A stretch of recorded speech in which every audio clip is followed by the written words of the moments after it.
move on to the first session today. That will be on Middle East precious metals market. Yes, we have Professor Güzhan already there. It's very early in Turkey, around 4 o'clock. Thank you so much for joining, sir. Thank you very much. We will now move to the session on updates from Middle East precious metals market. To chair the session, may I request Mr. Andrew Naylor, who is the head of Middle East and policy at World Gold Council. A round of applause for Mr. Andrew as he walks into the stage. Joining him is Mr. Pramod Mohan, MD FinMet Group and member of the Dubai Business Group for Bullion and Gold Refinery. Mr. Mohammad Ayyob, who is the chairman, Dubai Bullion and Refiners Group. He is also the general manager of Sam Precious. And Professor Gülay, executive vice president of Borsa, Istanbul, joining us online. I leave the session in the hands of Mr. Andrew Naylor. Over to you, sir. Sure. Thank you, Batsa, and good morning, everybody, and thank you to KL, Albert, Margaret, the team at Eventel for inviting me and colleagues at the World Gold Council to participate in this conference. I think it's probably one of the best attended I've been to, so congratulations, and it just shows the growth of our industry. We've just had a welcome to India. We're now going to welcome you to the Middle East. As Sachin mentioned, India is the second largest consumption center for gold. The Middle East is the third largest now after China and India. And at the heart of that, depending on how you geographically define the Middle East, are two markets, UAE and Turkey. Last year, there was 270 tons of gold consumed, but it's more than a consumption hub. It's also a major trading center for gold and also an innovation center for the market as well.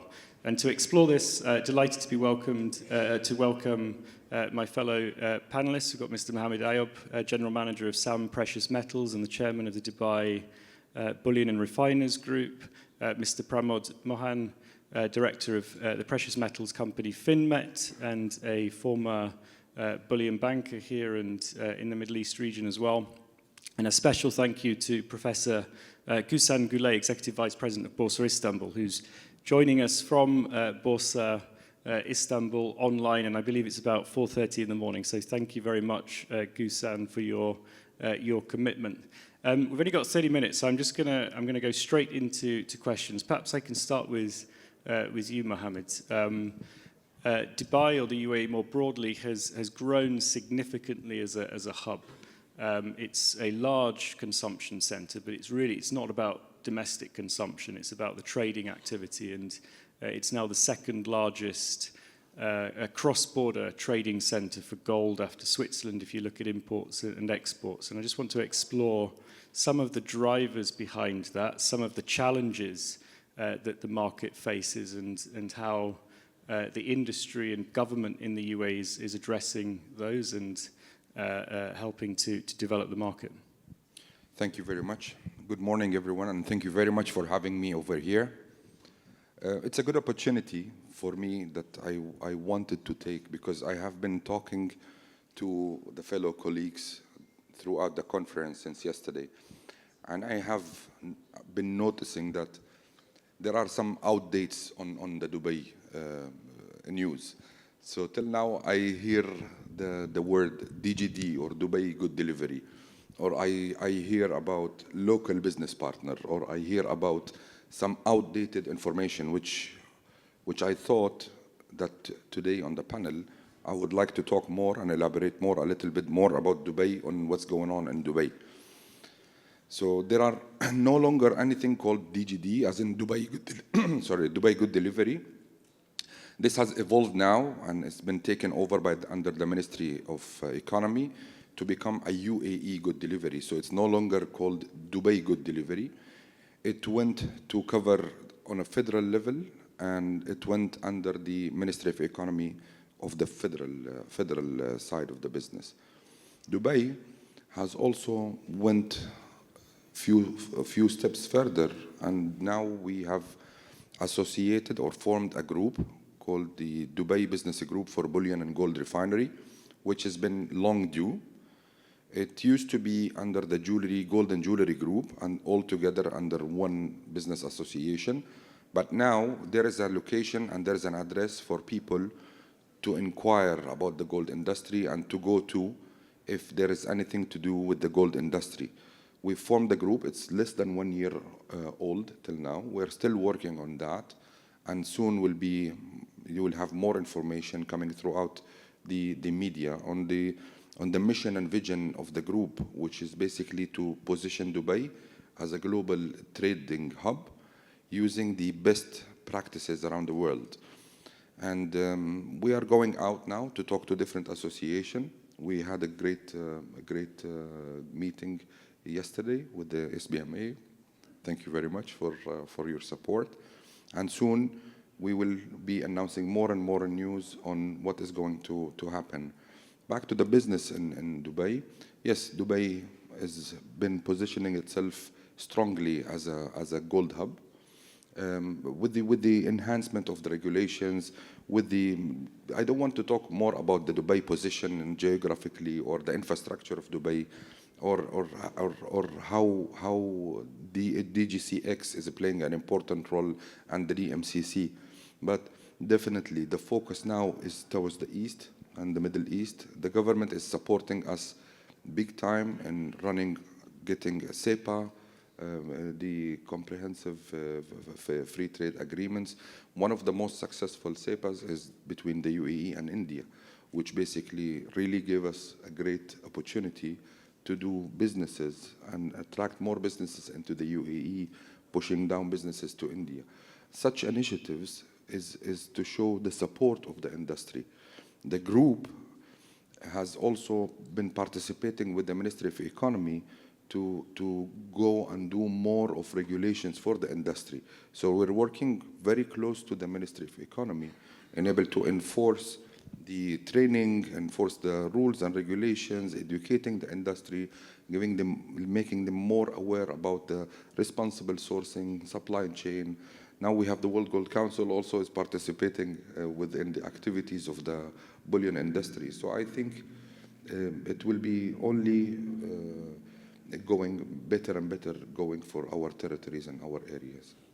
Can you just, you talked about the difference between Dubai good delivery and UAE good delivery. Can you perhaps talk about, what practically has changed? I mean, is it a cosmetic change, or has something changed in terms of the practice and the regulation? There are lots of changes.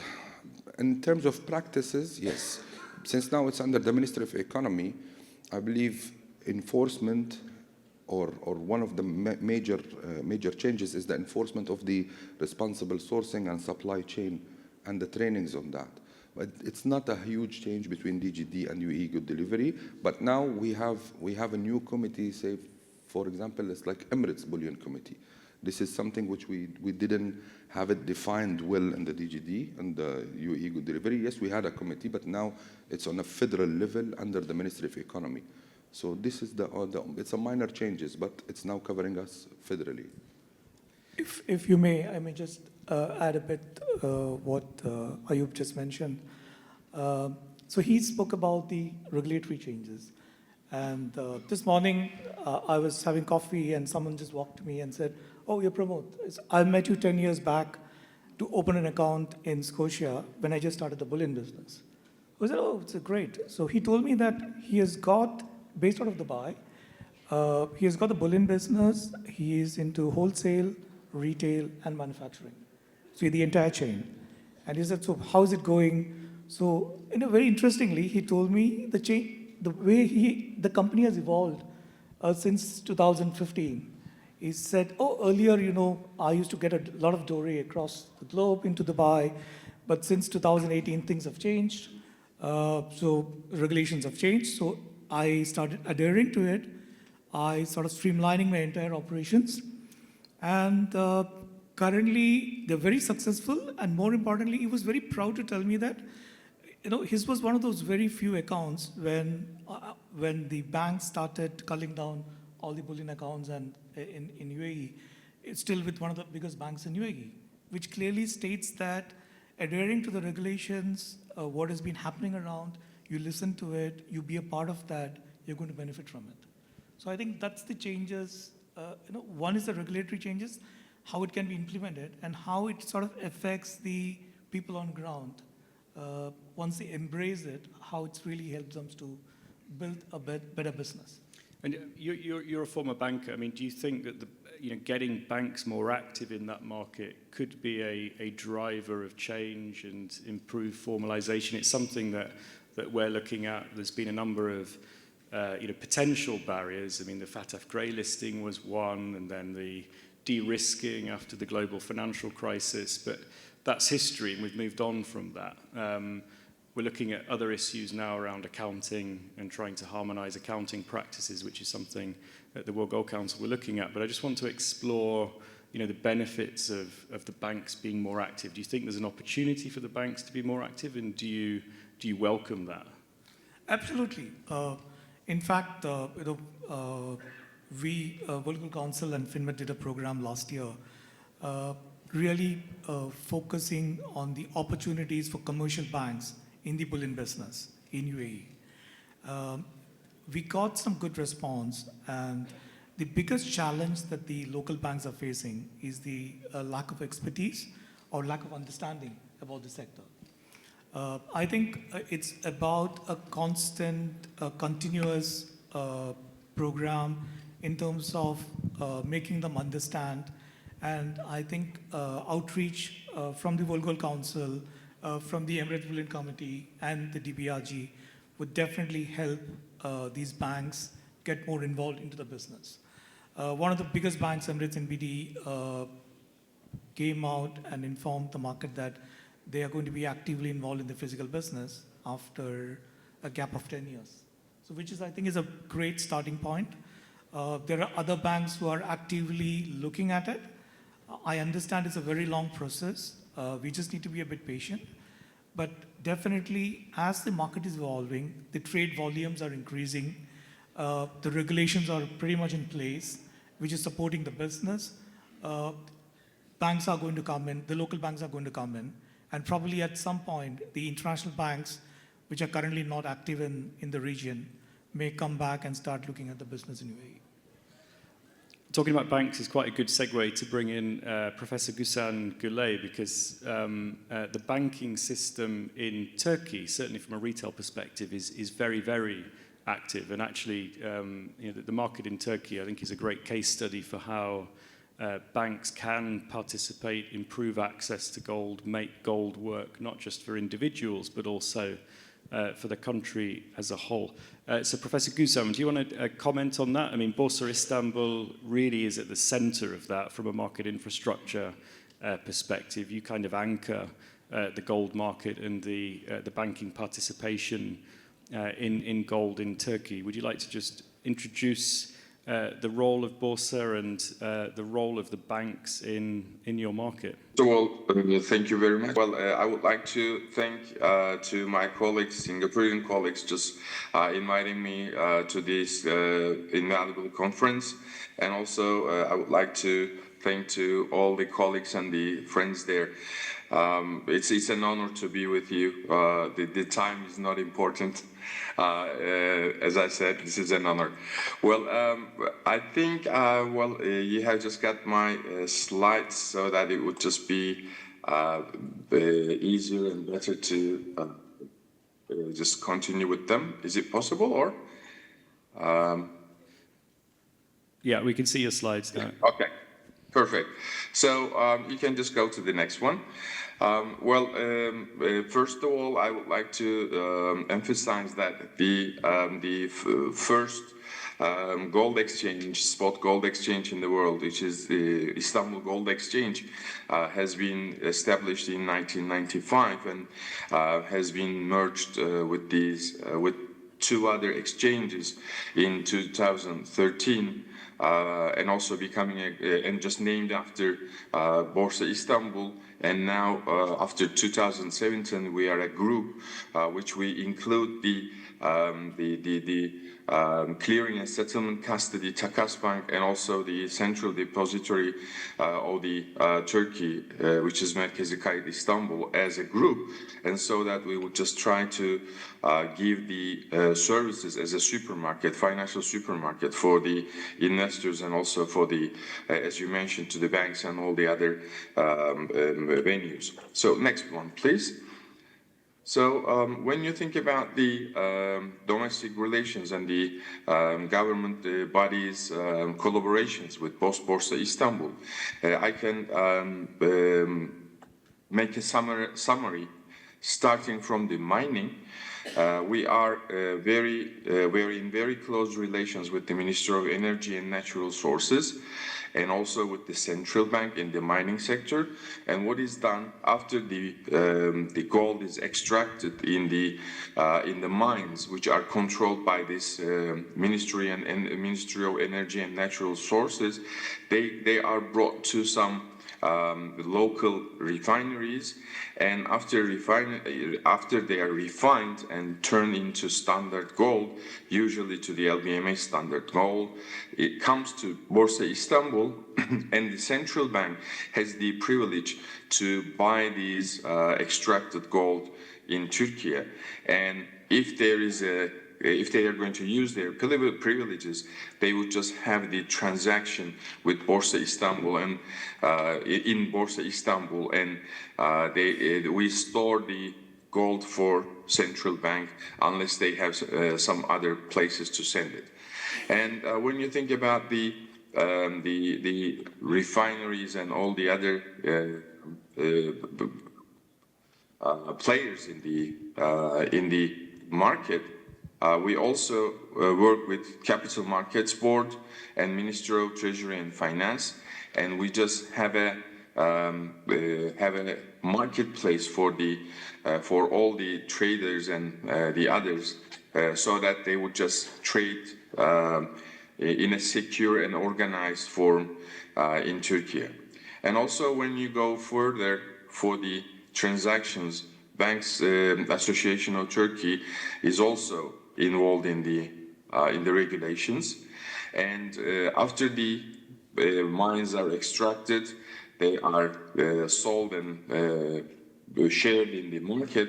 We also have of course, there is a huge demand, as our colleagues mentioned, and you have just emphasized in Turkey. So we always have an import of gold from abroad. So with the responsible supply regulations, Ministry of Treasury and Finance, Ministry of Trade, and Borsa Istanbul is leading the import business also. And after that, if you think about the trading, we also just trade in Borsa Istanbul, store them in our vaults. Next one, please. So we have an old history of trading gold, silver, and other precious metals. Next one, please. So I'm going quickly so that we don't have any discrepancies about the timing. So we also have a platform for mint gold certificate, which is a capital market instrument issued on maturity basis, each representing 1 gram of gold. And we within the scope of the export, we had just issued 5 tons first, but there has been an enormous demand from the market, so we just rise up another IPO, and it has been 15 tons of gold within 0.995 purity. And it is one of the most important things is that the owner can convert it into physical gold whenever they want.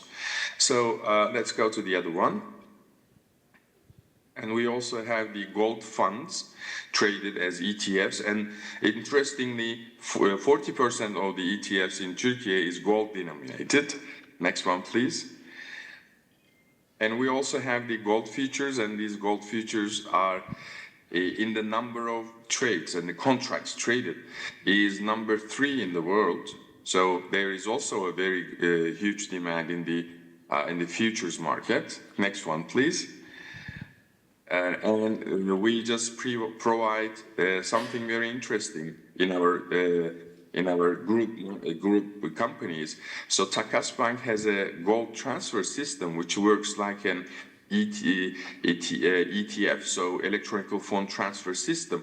So electronically, if you will just have a transfer to some other banks, for example, if I'm an X bank and I will just send it to Z bank, I would just transfer some gold into this gold transfer system, and I would just transfer it to another bank, just like I'm just sending some Turkish liras or some other currencies to the other bank. So this gold transfer system is also a very special one. And the next one, please. And so this platform, we have just digitalized it, and we are doing the same transfers on the blockchain technology, and we call the instruments that are traded in the or transferred in the in this digital form with the some blockchain technology, we call it BIGA, 1 gram gold. So next one, please. We have lots of duties and responsibilities. Like the metals has to be brought to Borsa Istanbul. We are the import authority of precious metals. We also make the first trades. We have an electronic vault tracking system and electronic instruction system. One of them is physical, the other one is the digital one. Next one, please. So we also continue to is responsible from the central bank operations. We the responsible supply chain regulations with the approval of Ministry of Treasury and Finance. We are also making lots of trainings. So far, we have just trained like 1,000 participants, and also we are having a Gold Academy with the World Gold Council and training some other venues also. So announcement of refinery list and to join to the inspections every 3 years. And the last one, next one, please. And we also just trade we have just all the responsibilities for the central bank. So I think I'm over the time, so I don't want to just go further, and I think we would just cut here. Thank you very much. Thank you, Güzhan. That was great, and it's a very unique market model, and it's market infrastructure that that works. And there's no greater proof than seeing the gold in your custody, Güzhan, in Istanbul, and the platform and the infrastructure that you've created really facilitates banking sector involvement in the gold market. It's been a real force for formalization. And we've got a few minutes left. I'm going to ask one more question to the panel, and we'll open it up to the floor. Just very quickly, Mohammad mentioned CEPA, UAE-India CEPA agreement. If you look at the history of the gold market in the UAE, it was really anchored on traders, I believe, from Gujarat who moved to the UAE decades ago and set up gold businesses, and they've really anchored the trade, and the links between the UAE and India are very, very strong. So Pramod, perhaps I can just bring you in to talk a bit about that and a bit about the impact of the UAE CEPA agreement, but then also we had some reforms last year in India which perhaps eroded some of the UAE's USP when it comes to servicing certainly the Indian tourist market. So perhaps you could elaborate on that as well. So definitely, yes, the India-UAE CEPA is, as you rightly mentioned, the gold market in India was always supported by the flows out of UAE, mainly out of Dubai. And over the years, that's really gained traction.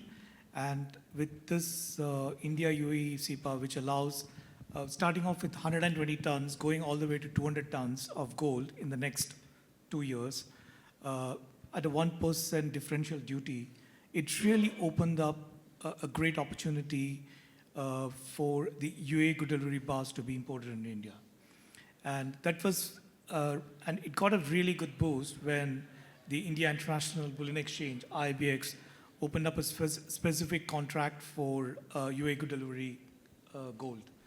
So I think the last year, the 160 tons was the quota, of which IBX, if I'm not wrong, did more than 130 tons.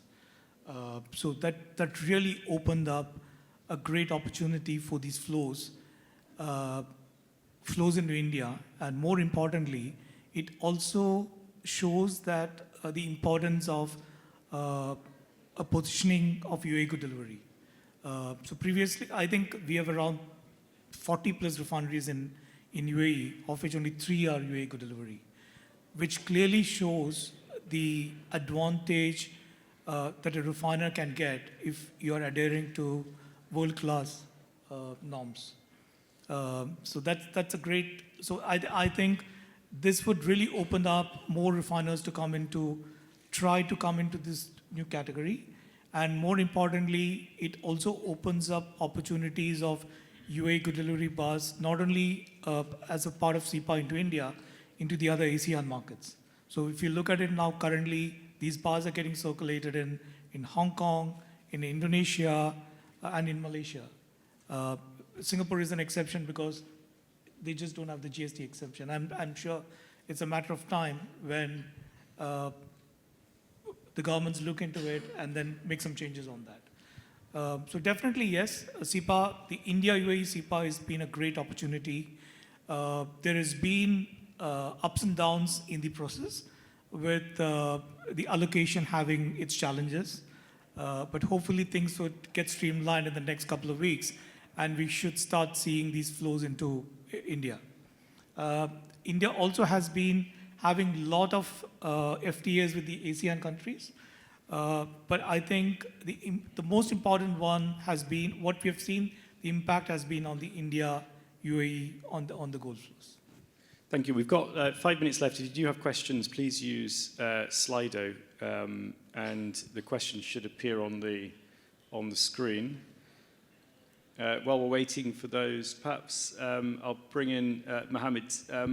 We've talked about some of the regulatory changes, the market infrastructure changes, but what is it that is driving people to UAE and Dubai in particular from the gold trade? We've seen many companies based in this region have set up recently.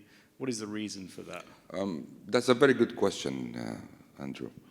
Dubai has been always working towards attracting more of the trade to come in and do businesses in the country. I think they've done well into their taxation system, the flexibility, the banking system, infrastructure. And since we're talking about Dubai, we are not only talking about UAE, we are talking about a region, which is the GCC, can be Saudi, Qatar, Kuwait, Oman, and Dubai caters for these markets. What we have been seeing recently is also a movement or a new segment that is coming to Dubai, which is coming from Far East, from Thailand, from Singapore, from Malaysia, to come and start offices in the UAE. Basically, flexibility, the clarity of rules and regulations. This is adding more layers of trust into opening more businesses. Infrastructure of Dubai for refineries makes it also a great platform. We are seeing some movement and shifts from countries, and as a refiner, on a refiner level, to come and start operations in the UAE. I'm expecting in the next 2-3 years, we see 2 or 3 important names coming also to the UAE to do refining business. And this is, of course, for a good reason.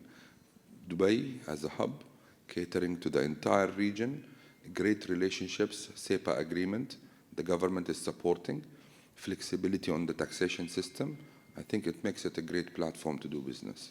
Thank you. And people are driving this, and just to your point about the growth of Dubai and the presence of new populations, nationalities, and so on. We're seeing that impact the jewelry sector. I mean, there's an interest in the jewelers now to look at 24-karat gold, hard carat gold, even 23-carat for the Thai market, and so on. We've got 2 minutes left. I think there's one question. Is it possible to do a gold swap, say, from Malaysia to Istanbul? So, Güzhan, that's really for you. Do you want to take that? We've got 2 minutes left. One question, so you can conclude. Well, I can say that why not? But we are just providing this swap only for the central bank now. but we can just make a bridge on these on different countries on the gold swap, and we can just do it together with the authorities in Malaysia. Why not? Let's talk about it and just solve it as we continue. All right, thank you. If there's no more questions, we've got 1 minute. Perhaps I'll just ask each panelist just to make some concluding remarks. The future of the Middle East, the future of the UAE, what is anchoring that? It's very interesting timing for the future as what we are having now, geopolitical issues. It's becoming a little bit hot. I hope it settles down soon. But yeah, definitely, I think the future is into our areas.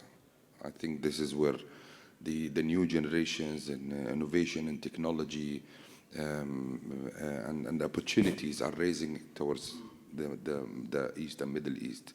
So this is where we need to focus much more on infrastructure, focus much more on, compliance, regulations, rules and regulations. Hence, our group, I think it came in the right time so that we can gather and unite the industry within the UAE, be the funnel of the industry for their voices to be heard by the authorities. I think we have a great opportunities, and we have to work on to getting things right and use the opportunity correctly. What I would say is that the market is moving, especially the physical market, is moving from west to the east, whether it's Far East or Middle East. It's moving. We have already seen that, right? So I think the future is going to be a collaborative approach between the Middle East and the Far East markets. We have seen the initial signs of that. Probably in the next 2 years, I'm sure that we will see more collaborations between the ASEAN markets and Middle East, especially UAE, where the bars would become interchangeable. We will have opportunities for exchanges to do business out of UAE into Singapore or into Thailand or Malaysia. So I think the future looks pretty bright, and I think the emphasis is on to the collaborative approach between ASEAN and Middle East. Thank you. Güzhan, 10 seconds. Well, I wish the best for the whole gold sector. If you would just keep the regulations and the communication and the ease of trading in between the countries and the markets, I think it is going to be much more productive and easier for all of us. Thank you very much. Thank you. Thank you. And that concludes our session on the Middle East. Thank you to the panelists, Professor Güzhan, Mohammad, Ayyob, and Pramod. And thank you all for staying the course on the second day. Thank you, Mr. Andrew. Thank you very much. Very much.